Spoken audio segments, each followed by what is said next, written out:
Good evening, everyone. Now, this is the first of what I hope will become a series of fairly loosely constructed meetings. We're calling it the smoking room. Most online meetings, as you know, are dominated by a panel of speakers, and there's very little time left for the audience to have their say.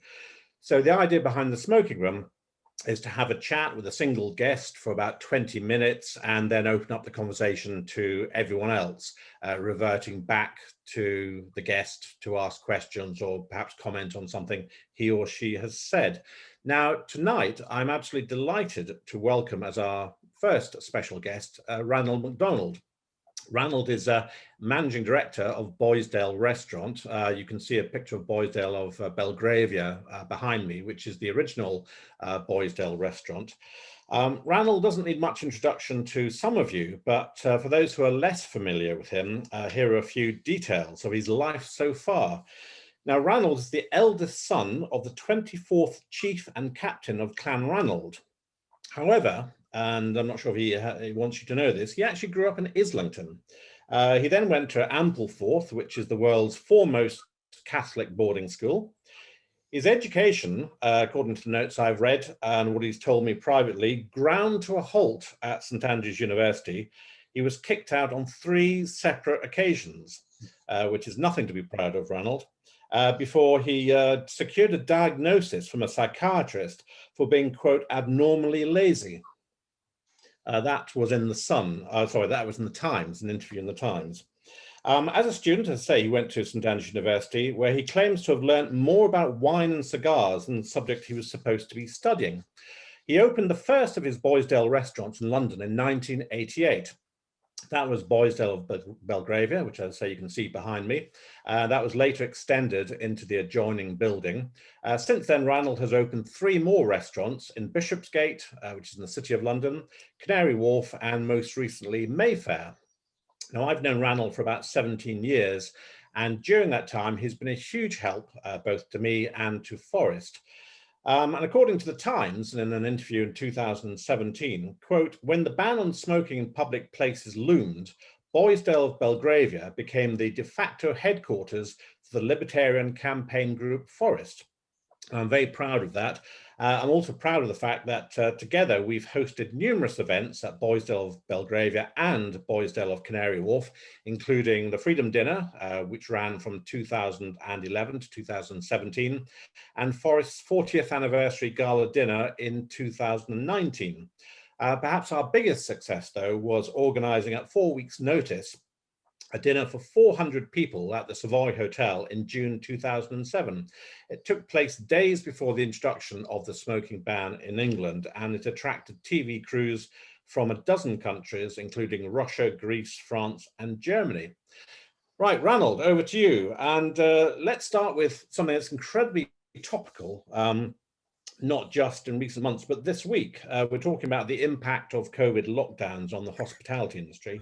Now, you've been extremely vocal on the subject. An article by you in the Daily Mail on Monday was headlined, Restaurants are safe, we must let them reopen.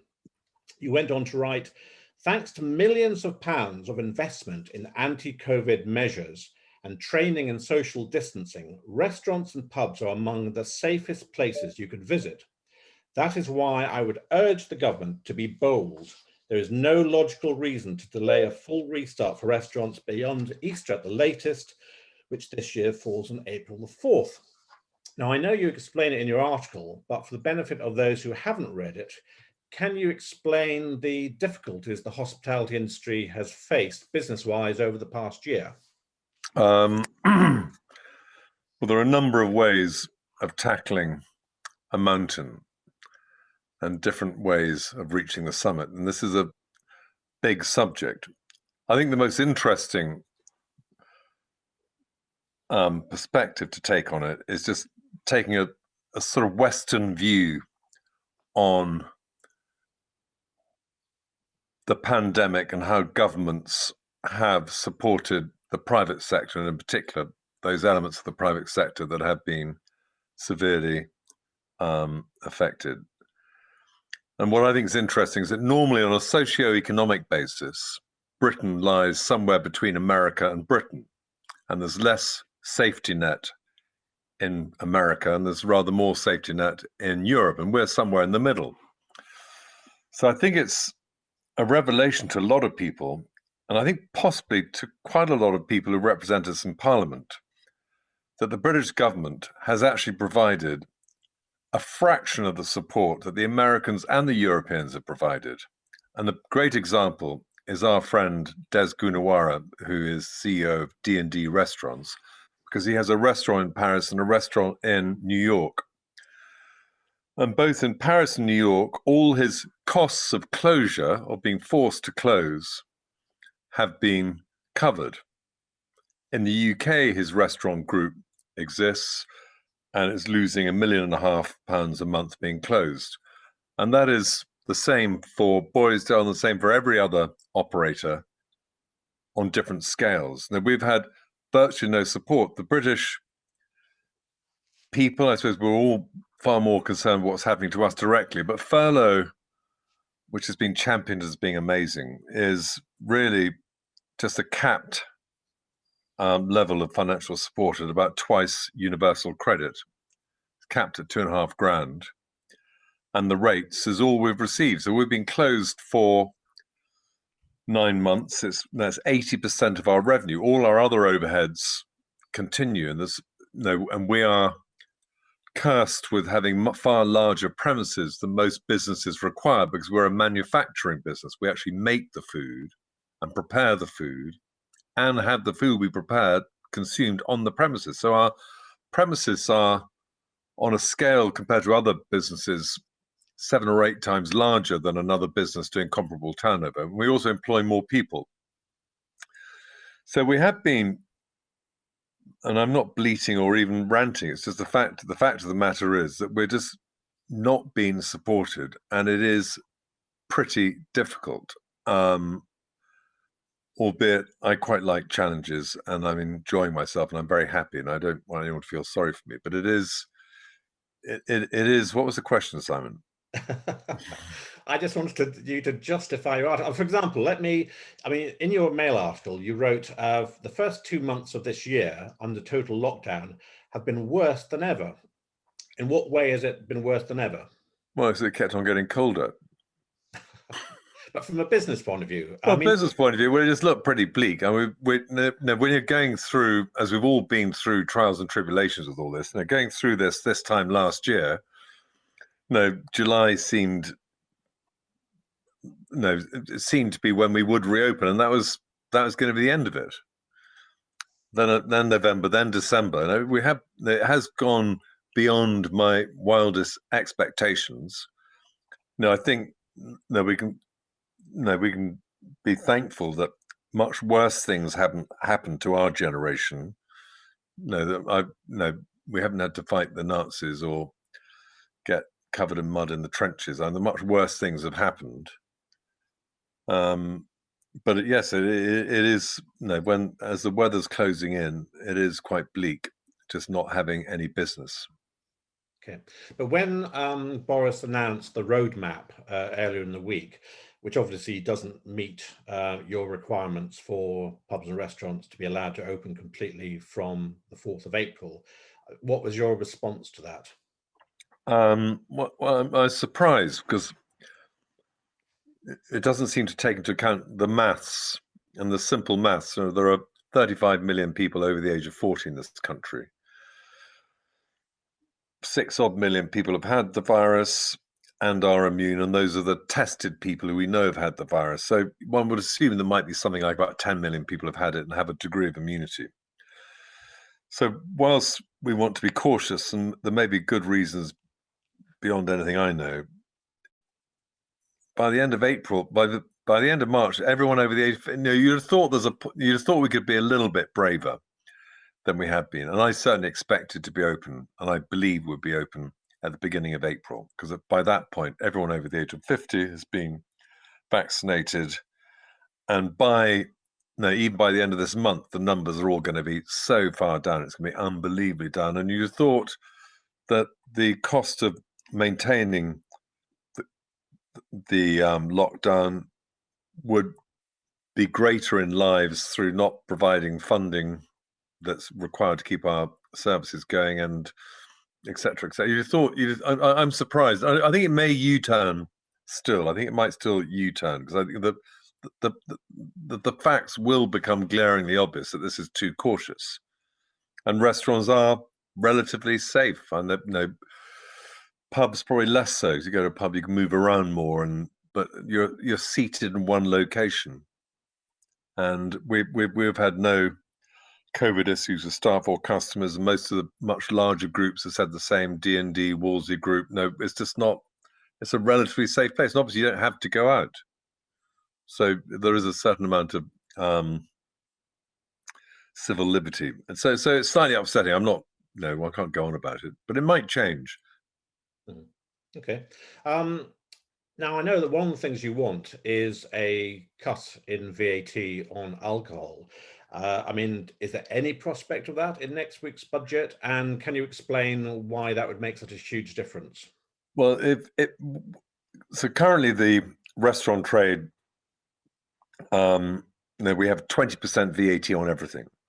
If the VAT on everything is reduced to 5%, that would mean, assuming we're not discounting, we're doing reasonable trade, that we would convert 12.5% more of our sales into bottom line revenue.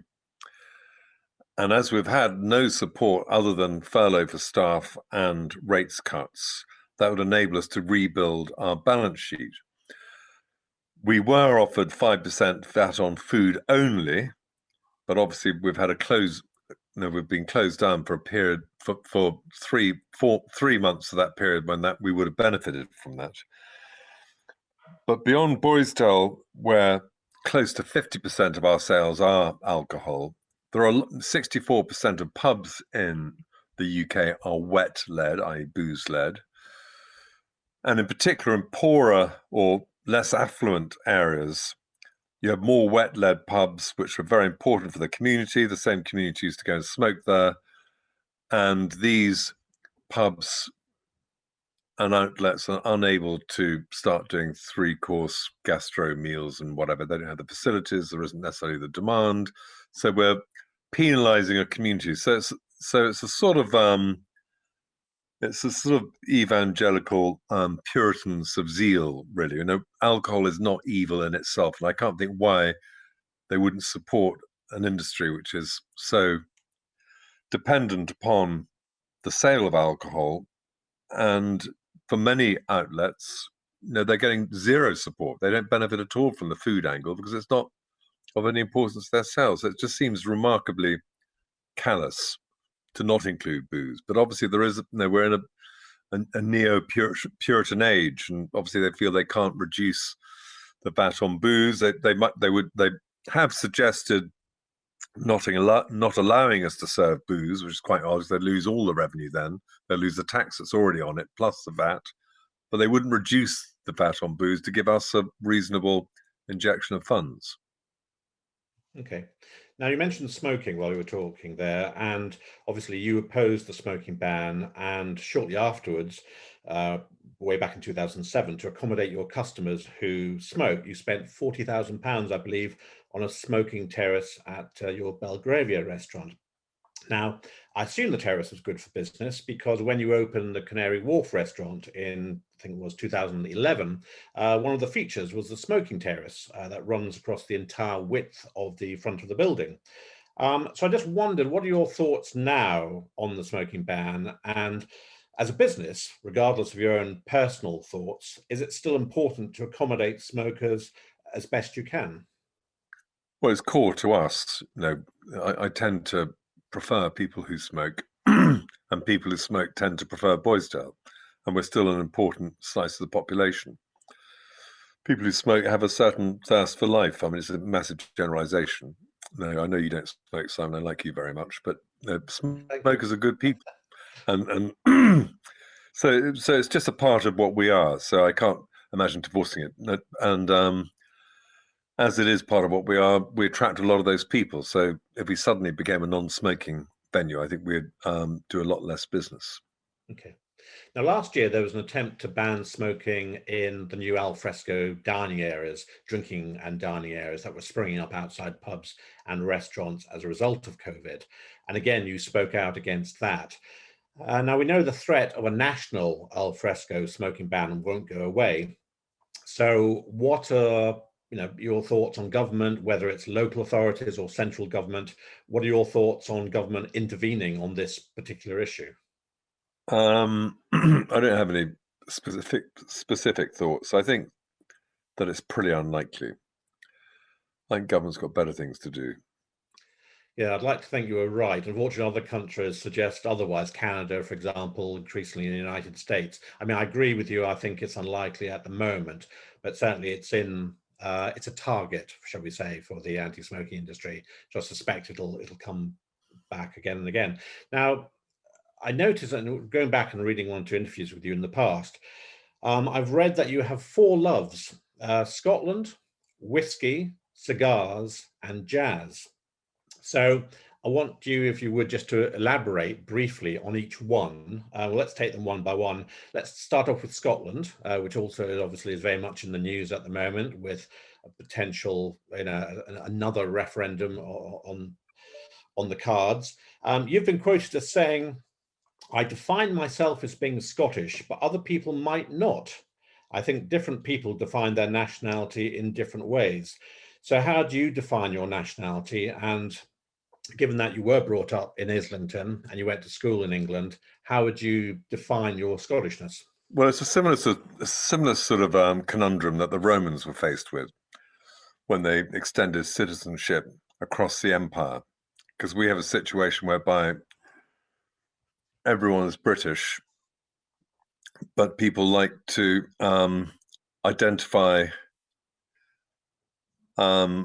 with where they were born, if they prefer that to where they came from. And it's fairly ambiguous. I think everyone can just think what they want, really. I think I'm Scottish because I am the son of a chief and I have Scottish genes. I don't think my accent or necessarily where I was brought up has much to bear upon it. But I regret not being brought up in Scotland, but not terribly. But I would like to be more Scottish. And like many great people who've been not brought up in the country they represent. I sort of Napoleon in Corsica, Stalin in Georgia, Hitler in Austria. I think very much. Where's this going, Ranald? Well, I was brought up in England, but I identify as Scotland. But but a lot of Scots wouldn't necessarily identify with me because they'd see the wrong. They wouldn't like the cut of my jib. Well, are you prepared to dip your toe in the Scottish independence debate? And what are your views on Scottish independence? Well, Scotland, first of all, was independent under Kenneth MacAlpine in 840 AD. So it was independent for 110 years before England, or longer. Yeah, about 100. England was independent under Edgar in 950.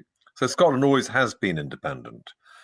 It had a bit of a wobble in the late 13th century when the Maid of Norway died on that died at sea, and Robert the Bruce then took the mantle back on and maintained independence after the Battle of Bannockburn in 1314. So Scotland always has been independent. And it's interesting to put that into a context of Europe at the time. Now, France was unified but quite made up of big independent states. Italy was completely city-states. Germany was small states. So Scotland as a nation at the turn of the Dark Ages was really quite a big, lumpy country. It punched well above its current weight as a nation, as an ancient kingdom. So the union, which is all based upon the empire and the trading, is significant because it's important. And it is historical, but it's only 300 odd years. So there's a context to put it into. So I can't get too hung up on it. But I think we're much better together, albeit most people in Scotland wouldn't vote the same way as most people in England. So I'm pretty ambivalent about it. And I don't think I have any influence on it. And I think it'd be a shame because I think it'd just be slightly sad, but I don't care that much. Okay. How come you've never opened a Boisdale in Edinburgh? I mean, is that like taking coals to Newcastle? I have looked at it often enough. I've looked at opening in the Outer Hebrides. I've looked at Glasgow. I like Glasgow a lot as a city. I really like the people in Glasgow. I just never quite got it together. And it's quite a long way away. I mean, just to go and look at a restaurant site, you've got to get on a train or a plane or something. No. You went to university in St Andrews, so it's not that far away. Well, it's not that. It's quite well. I had a pub and hotel in Wiltshire, and that's only 2 hours away. But I hardly ever went there. It's quite hard getting around. I find it quite hard just getting around our tiny little group of 4 restaurants. Because you get comfortable somewhere, and then you've got to get up and go somewhere else. I quite like being in one place. Okay, my heart bleeds for you. Now, I just want to talk about, actually, I'm watching the time, so we're going to jump over whiskey and cigars and jazz. We can always come back to them. I do want to talk briefly about haggis, because again, according to the Times interview, you insist that a sheep's stomach stuffed with liver, heart and oatmeal is one of the great dishes of the world. And you're also quoted as saying, they say that haggis proves your intellectual prowess. The more you eat, the more intelligent you get. So by this definition, Ranald, you must be extremely intelligent. I personally love haggis, but many people don't. Can you explain the appeal of haggis to other participants in tonight's meeting? Well, one wouldn't want to examine too closely the constituents of a modern English sausage either, quite frankly. And all haggis is an unevolved medieval sausage. And a similar sort of thing would have existed throughout Europe, because they didn't have augers and ranges and frying pans. You just had a cauldron. So the container with which you cooked what meal, seasoning, and what animal parts you might put in, it was just wrapped up and boiled. So in the West Highlands, we would often just bleed the cattle, as the Maasai do in Africa, and just take the blood from the cattle and then mix that with the oats. So really, it was some common peasant food, and you'd just take what nutrition you could and you boil it all up. And we just maintained that tradition for longer. I think most of the seasoning that went into haggis was probably more introduced in the 19th century, reflects our British Empire and all the spices that were available, because you've got quite sophisticated spices in haggis. You've got nutmeg and pepper and bits and pieces. So it's quite a sophisticated thing to come out of this peasant food. But haggis is basically totally delicious, and no one who likes meat could eat it and not enjoy it. Some people have an issue with thinking about it too much. Yeah, I totally agree. And in fact, recently, Boisdale organised a virtual Burns Night Supper. And would you like to say a few words about that? Because you had over 1,000 people online for that. I'm probably not going to get round to filling in the necessary forms, but we think we have a claim to be entered into the Guinness Book of Records for the greatest Burns supper of all time, because we had 1,064 attendees. We consumed together, albeit we're far flung across the length and breadth of the British Isles, we consumed 1/4 of haggis together. And it was a great, as this meeting is great, but we had pipers, people reciting the ode to the haggis, people singing poetry, whiskey. There's a big party online. Yeah, no, I was there and it was fantastic. And in fact, I mean, I was going to say some of the sort of entrepreneurial ideas that Boisdale, I'm assuming coming from you, have been doing throughout lockdown has been fantastic. Some of the other events, I know on Valentine's Day you had a Valentine's disco, which I think I was a bit too old for, so I didn't get involved in that. But you've had all sorts of other things. You had the Boisdale war bonds, allowing people to buy essentially in advance. So I've got some Boisdale war bonds that I'm going to cash in when lockdown's over and we can come back, and some brilliant ideas. I just want to go back slightly because we are at the end of February, which is normally the cigar festival in Cuba. And Boisdale, your Jazz and Cigar Club, used to have an annual trip to Havana for that. And I've also read that you're a fan of Fidel Castro. So can you tell me a little bit about Cuba and Castro? Well, Fidel, I probably won't be able to sum it up. Are you on first name terms with him? Well, I have stood next to him, and for 40 minutes once. I didn't exchange any words with him, and I've attended various dinners where he's being present, and he's spoken at length. And no, when I say at length, he spoke for about 3.5 hours, and he wasn't even intended to speak, and the whole dinner was just collapsed. And all the celebrations, the fireworks, the band, everything, nothing happened. He just got up on stage and just started speaking.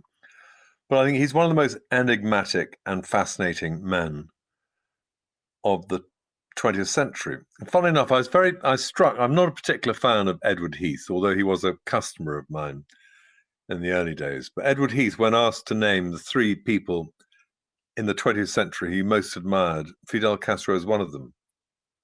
He's a subject in his own right, and I don't think that he was in any way cruel.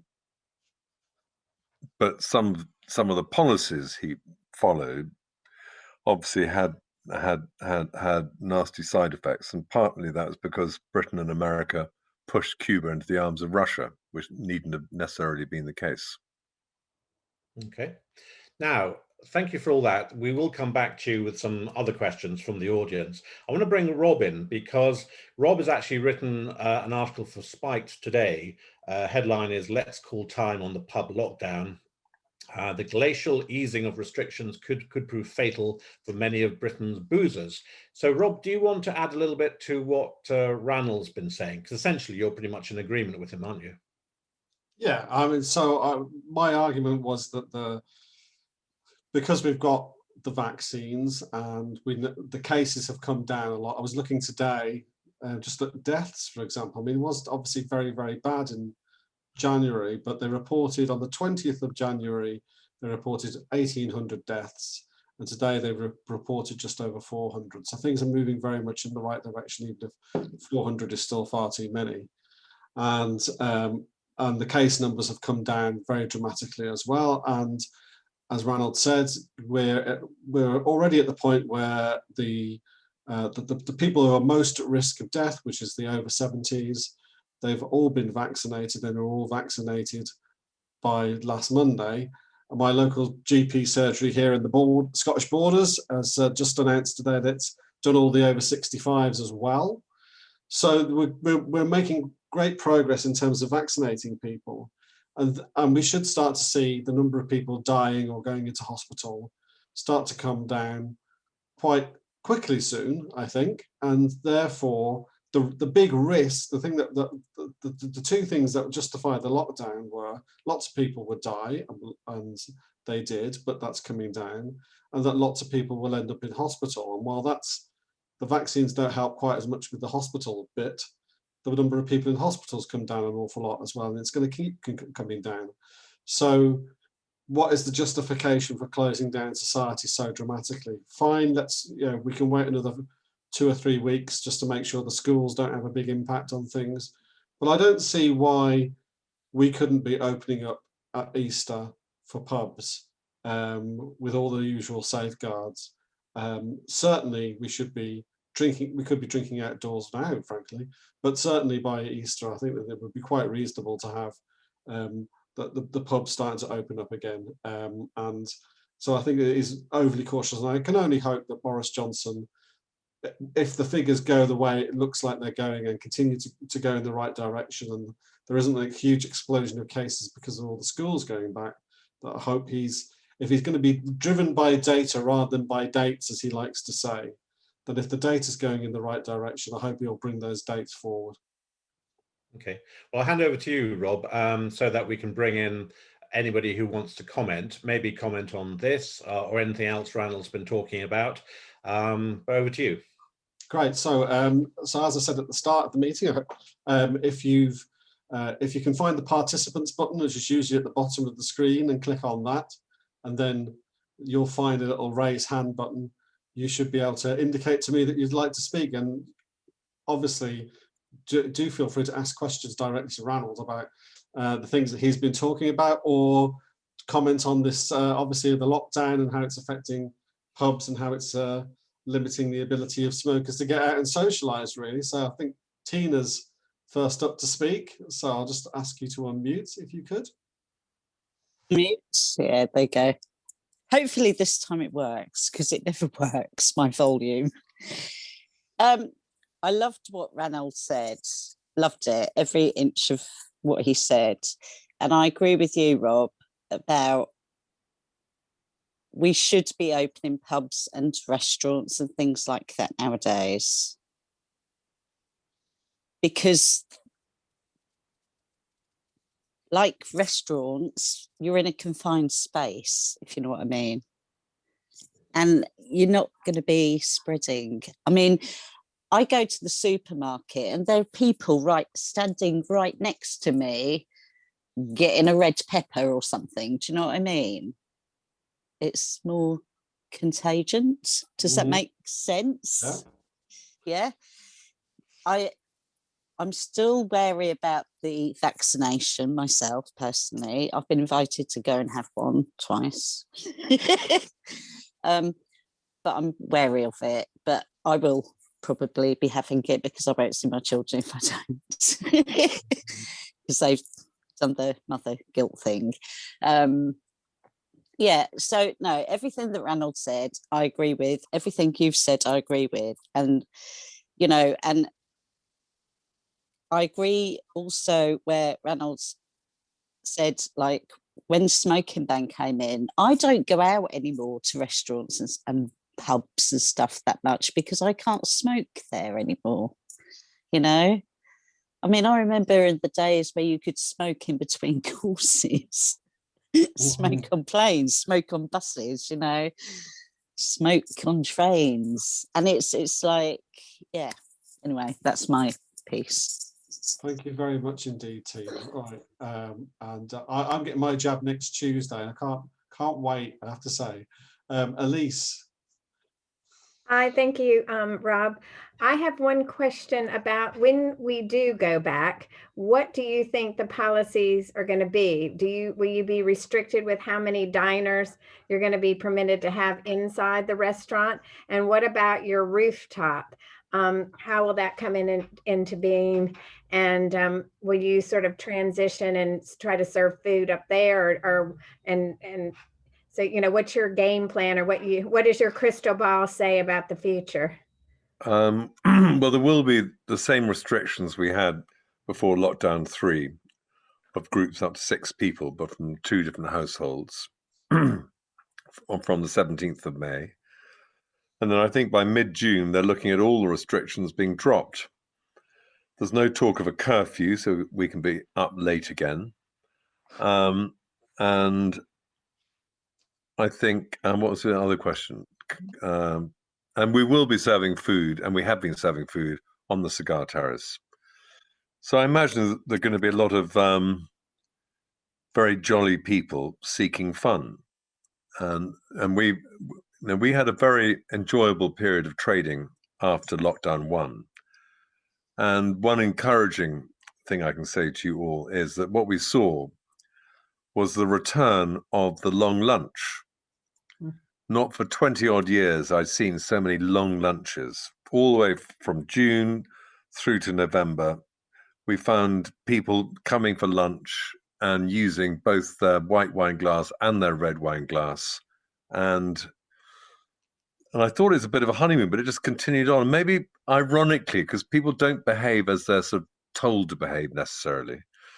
No, if you're bringing up a child, most of us probably have children, that what you want them to do isn't what they will do. And maybe we're not so different. And we're told with this puritanical zeal to not have lunch and not do this, not do that. Maybe lunch is going to come back into fashion. And it is a great occasion, not for every day, but every now and then to have a really good long lunch and learn to empathize with the people that you work with or love or enjoy. It's a great thing. But I've learned not to enjoy a great lunch and a great dinner on the same day. Maybe not. Not at our age. So as you may know, we women in tobacco have enjoyed your fabulous restaurants on many occasions, as has the Forest events. So when do you anticipate being able to host a big event like that? Do you think June is going to, all bets are off and we can all come in droves of 20 or 30 or 40 or 50 in one of those private rooms? Or do you think we're going to have to wait until later in the year? I sort of feel it's going to happen in June. I don't know. I know virtually everyone's going to be vaccinated by June. I can't imagine any reason. But there may be a nuclear war or some other disaster. There's always a possibility of something else happening. But I can't imagine it not happening in June. I can't see any reason for it. I can't see any reason for it not happening a little bit earlier. Mhm. Excellent. Thank you. Okay, great. Now, Judy. Hello, good evening. Thank you, Elise, for letting me in. I thought I'd registered, because I just would have done. And there's so many of the bloody things, although actually I have to say none so entertaining and delightful. So anyway, yes, Elise gave me the password, so that was great. I very much enjoyed, and hi, Simon, I very much enjoyed Ranulph's talk, and particularly the history, which apart from actually knowing that it wasn't really overrun by the Romans and they didn't actually stop at Hadrian's Wall, they continued on. I don't know that much about Scotland, but it is a wonderful place. Meanwhile, back to the pubs, I am infuriated by this, because I have an idea that the tourists sit there and actually assume that everybody is literally falling over, spewing up in city pubs, getting completely ranked out of their brains, when in actual fact, in my neck of the woods, in Uckinghall, the Ucking village, as I like to call it, we have a village pub that is the center of the community in every respect. Everything happens there. From hatch, match, and dispatch to going underground. And we've got a large bar. We all go in after we've been pheasant shooting and have a dram. We equally enjoy pie nights, which are spectacular homemade pie nights. I mean, it's just insane. And for many single people, of which I am one, it does actually mean that there isn't that connection where you can actually just go in and say hello. It's actually bloody lonely. And this idea that you can I don't have a bubble with anybody, I'm afraid, apart from fairy liquid. I mean, it's just, I think it's insane. Anyway, I've probably spoken long enough, but thank you so much, Simon, for this. Thank God, that's the highlight of my month, actually, possibly the last 6. So thank you for that. Carry on. Cheers. I'd like to pick up on a couple of things. Judy, when you said about being single, obviously those who know me know that I became single, a widow, in April. And so I found pub shutting, restaurant shutting very hard, because I'm a very sociable person. I'm a teacher, and I've continued teaching key workers' children and the disadvantaged throughout all of this. And I can't wait to get real children back in the classroom, because that's why I went into teaching. I love being with people. But I liked, Elise, when you asked about when we can have like a gathering together, because as being newly single, I'm selling my house, buying a much cheaper one, downsizing it, as they call it. So I'll have some disposable income, and I can't wait to be able to go out and to go to places that I've never been before. I haven't been to Boisdale's. Hope I said that right. Did I, Mr. Macdonald? Correct. Thank you. Yeah, I just love it. So And like Judy, it's great to have somewhere just to talk to people who you know aren't going to be against you because of the sin of smoking. Thank you, I'm finished. Thank you very much. Jerry. Hi, let me take my hand down so you don't call on me again. So thank you very much. I'm so grateful to be here, zooming in from Florida in the US, very close to Cuba. Lots of cigars down here, and I'm just grateful that a good dear friend of mine made this available to me and to be here. And to Judy's point, if only the powers that be would consult with intelligent people like us who must be eating a lot of haggis. I'm going to have to start trying that. It's always been like, ew, haggis. But now that I learned from Ranald that it could improve my intellect, God knows what could happen. But also, you know, it's not so much a question as an observation that when Simon was reading about you, Ranald, and he said that you had been diagnosed as abnormally lazy, I would say that that diagnosis was quite off the mark based on all that you have created in the world. And it just shows you that the quote so-called authorities don't know what the hell they're talking about. You know, I really enjoyed, you know, being a history buff, I really enjoyed the historical references, and I just wanted to express all of that and say how grateful I am to be here and how much I'm enjoying this. So thank you. Cool. And can you hear me? Yeah. Because you might be aware of the fact that haggis is unfortunately still illegal in the United States of America.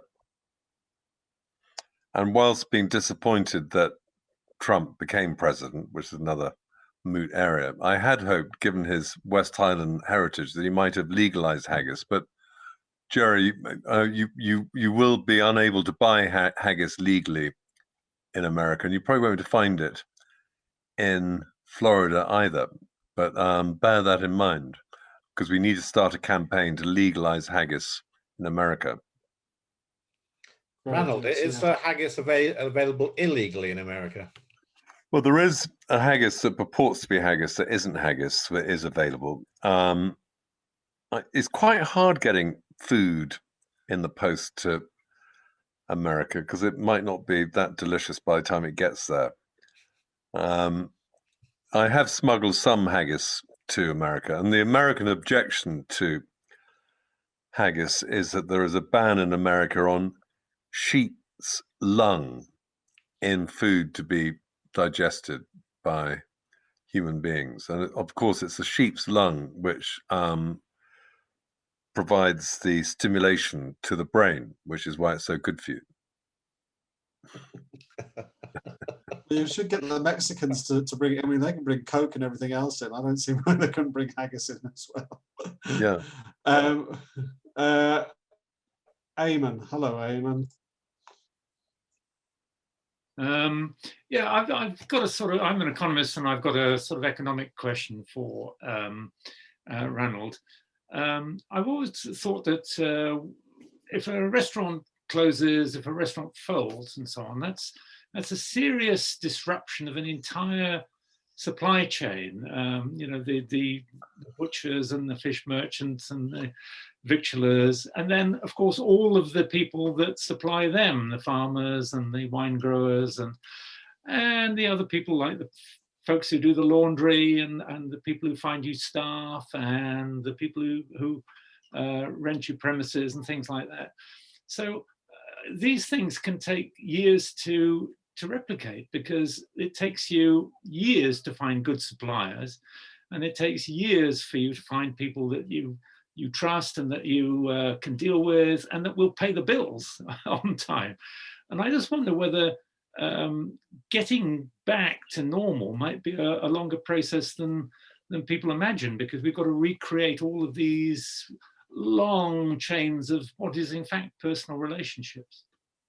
I think, well, it's a very good point. And I often compare the biodiversity of the Amazon jungle and how so many organisms live relying upon each other, to a city. And you've just taken one strand of that biodiversity, which is the restaurants and how many people it affects. And if you just completely destroy that culture, it would take decades to restore itself. Obviously, there might be an economic policy akin to scorching the heather to have a better gross crop next year.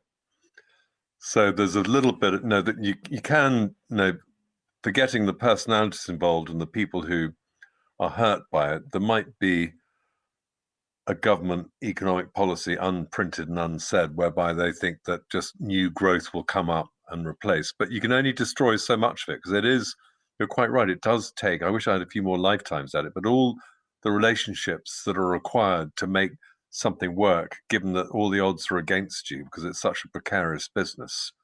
It is a very fine balance, and it's a lot of relationships, and everyone I work with, from staff to suppliers, they're all relationships, and this is another relationship with Forest, and it's all lots of thousands of relationships that make a business that employs 150 people and feeds 250,000 people a year. There's a lot involved, and I don't. If you think about, I don't think it was maybe that seriously taken, but the idea of just opening restaurants without alcohol, did anyone give it any thought? You have the same amount of labor. So if labor is normally 25 to 30% of your sales, without boring you with the rest of it, if you've got the same amount of labor and half your sales are lost, labor is then becoming 50 to 60% of your sales. So basically, you wouldn't be able to open. So how anyone could even get it to the point of it reaching a national newspaper that this is being mooted as a thought is incomprehensible to me in terms of economics. But I think there's a very shallow understanding of most things.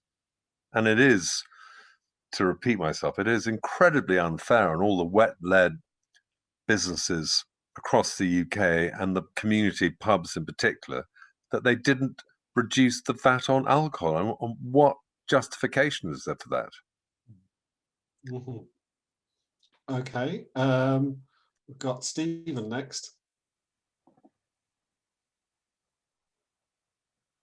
Stephen, oh yes, go ahead. Can you hear me? Yes. Can you hear me? Can. Yes, absolutely. Government at all levels in the last 2 months has really started to control almost everything. I would imagine that many of the people in government are going to be very reluctant to give up the powers that they have accrued. Are you optimistic that they're going to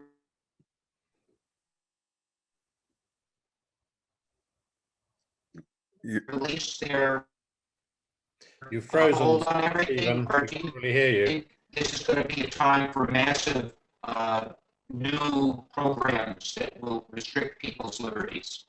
Can you hear me now? Was that question aimed at Ranald? Because Ranald, do you want to come back on that, and maybe Rob? What was the question? Well, basically, are you optimistic? I think part of the question was, are you optimistic that things always? Very good. What do you think governments will give up these powers that they've accrued over the past year very easily? That is a real concern for those of us who are very I think government's going to have an issue continuing to interfere because governments are running out of money. So there's going to become a bit of a pull and a tug. That basically Western governments are bankrupt. For the first time in our lifetimes, the non-democratic based economies are becoming the greatest influence in the world. We no longer have God on our side, and we don't have democracy on our side. Other more autocratic systems are beginning to work, and we're just borrowing our way forward. And I thought maybe it might be quite interesting. No, I'm just talking for the hell of it, but maybe the cost of government is going to have to be examined, as is the cost of public sector, and areas of expenditure which don't produce any benefit for society, I'd hope might be more scrutinized. We might have a bit of common sense. Certainly, ideas are traveling, from Arab Spring to any sort of movement from BLM, not ideas we necessarily admire, but I think the idea of government continuing to interfere in our public lives, and the acknowledgement by the public that this interference is actually costing us money that we don't have and incurring taxes unnecessarily, might begin to be understood. So I think I'm optimistic about the common sense of people if they're presented with the facts, but most people just need a little bit more encouragement to see things as they really are. Anita. Hello. Hello. I hope you can hear me. Perfectly. Yeah. Very much. I really enjoyed your talk, Ronald. I love the optimism, particularly about us going back to this wonderful utopia in June or July, when we can come to Boisdale's and enjoy a meal and a smoke. But I'm a little more tending to agree with Mr. Stephen Helfer. And I think a lot of people are beginning to feel an unease about the fact that the government have managed to shoehorn a lot of powers to themselves that are basically just chipping away at our personal and civil rights. And I'd like to reiterate the question as to, how hard is it going to be to get them to relinquish these powers, no matter what? I feel that we are increasingly beset upon, and what's worrying me now is the propaganda and the fact that a lot of people are subscribing to it. I mean, for example, if you go out for a walk during lockdown, or a couple of lads go out, my son and his friends, there's always some busybody willing to take a photograph or sanctimoniously say you're not wearing a mask. There's slogans. We live in an era of slogans being fed for people to regurgitate. It's beginning to feel more and more like 1984. And of course, I know, as all of us do, as a smoker, of course, I am just a liar. Any Tom, Dick and Harry who feels the need to be rude has the script fed to them to be gratuitously rude to somebody they don't know. I find it's so wonderful listening to you, Ronald, and I find your optimism, it just sort of gives me a warm, fuzzy feeling. There's enough voice that comes in thinking, we love this, but is it really going to happen? Or Who knows? Have we already gone too far? Have we already given away too much for us ever to relinquish it? And apologize for the pessimism. Well, there's always a counter-revolution. There's always sun after the rain. There are a lot of people who think the way we think, and we're unifying a bit. No, I think one has to be optimistic. Yes, good sentiment. Marcus. Yes, thank you. I just want to say a couple of things. Firstly, although I don't personally like Boris Johnson, he is famously libertarian. And that's one of the reasons he locked down far too late in the first lockdown. So there may be a little bit of hope for us there. The other thing with wet lead pubs and also restaurants in general as well, is that the one positive that has come out of the pandemic is that you can now get so many things, good food and drinks indeed. There's a wonderful wet lead pub just near me here in Kendal. And he's been delivering beer throughout the pandemic to people. things like this, I hope, very much continue. Indeed, Rick Stein has already confirmed that he's continuing his Stein at home. I just wanted to say to Ranald that I've very much enjoyed your talk this evening, and I'm also a lover of haggis. Although you may wish to shoot me when I tell you that I love to pair it with a good Cumberland sauce. Well, very good idea. I've never been to Boisdale's, I must say, even though the last 25 years I've regularly visited London because my mother lives there in the south in Dulwich. But now that I know of it, when you do come, do please let me know, and I'll ask the chef to make some Cumberland sauce for your haggis. Fantastic. And we do something slightly different to our haggis. It's not a conventional way of preparing it, but it's a way that I perfected as a student, because I developed this sort of 60-second dinner party for 12, and that involved in 3 seconds turning on the oven to its height of its temperature, and 1 hour before your diners come, you take 15 seconds to fill it with potatoes in their jacket, and then 45 minutes before your guests arrive, you fill a tray full of whole haggis in the skin, and you either cut them open to get a lovely caramelized crust or leave them whole, and you shove them in the oven. And then it takes another 5 or so minutes to take everything out of the oven, open the baked potatoes, put in a slab of butter, put it on a plate, and there you have a dinner party for 12 in 60 seconds. But I continue to roast our haggis rather than boil it. But Simon, am I allowed to make a promotion? Yes, in fact, I was going to say exactly that. Promote away. Really? Because we do have what I think is, people use the word unique quite loosely. And I quite often hear people referring to something being very unique, which is obviously an inappropriate combination.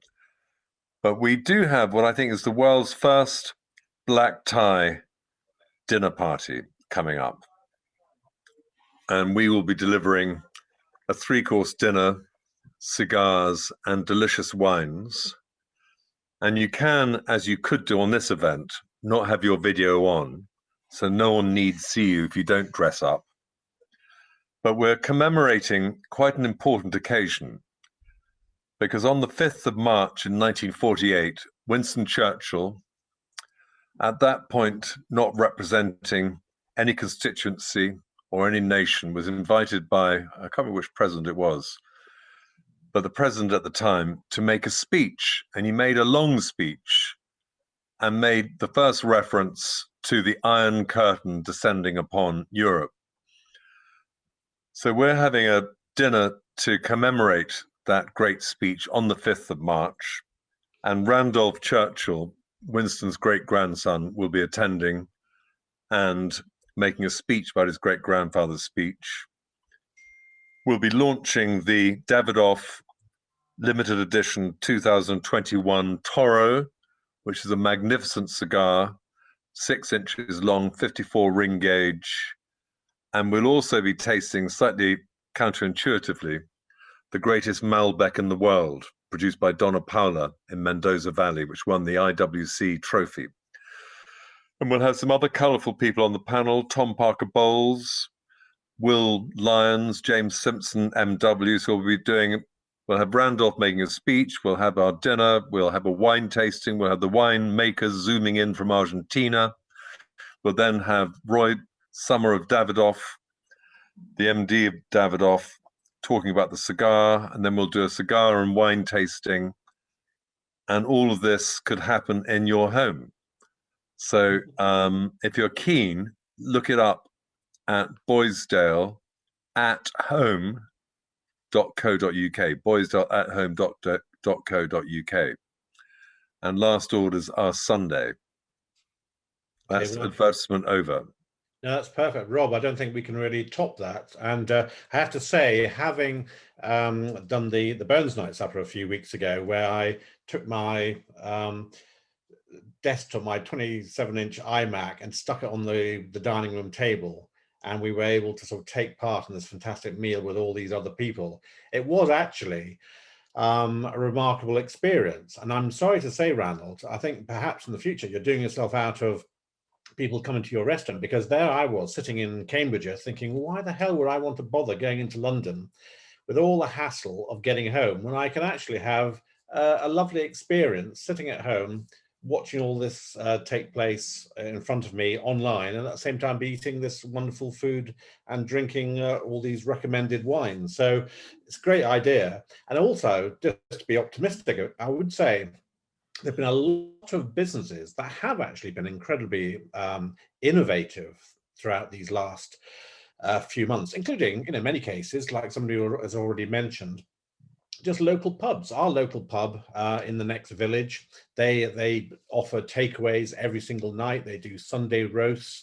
You can either pick it up from them or they'll come and even deliver to you. When people were having to shield, or when people were having to stay at home, they would come round and leave it at your door. And as I say, we've seen with Boisdale all different things you've been doing. Lots of businesses have actually been fantastically proactive and have come up with lots and lots of ideas. And obviously a lot of businesses have suffered, but I think coming out of this, things won't be I mean, I don't think anybody's doubting that there is going to be some bad times in the immediate future in terms of unemployment and so on. But I do believe that if we're back here talking again in a year's time, things will be getting better. And in 2 years' time, I think we'll be full steam ahead. So I'm very optimistic, and I know you are, Ranald. Despite what you've said, your basic optimism has come through this evening. Rob, do you want to add anything?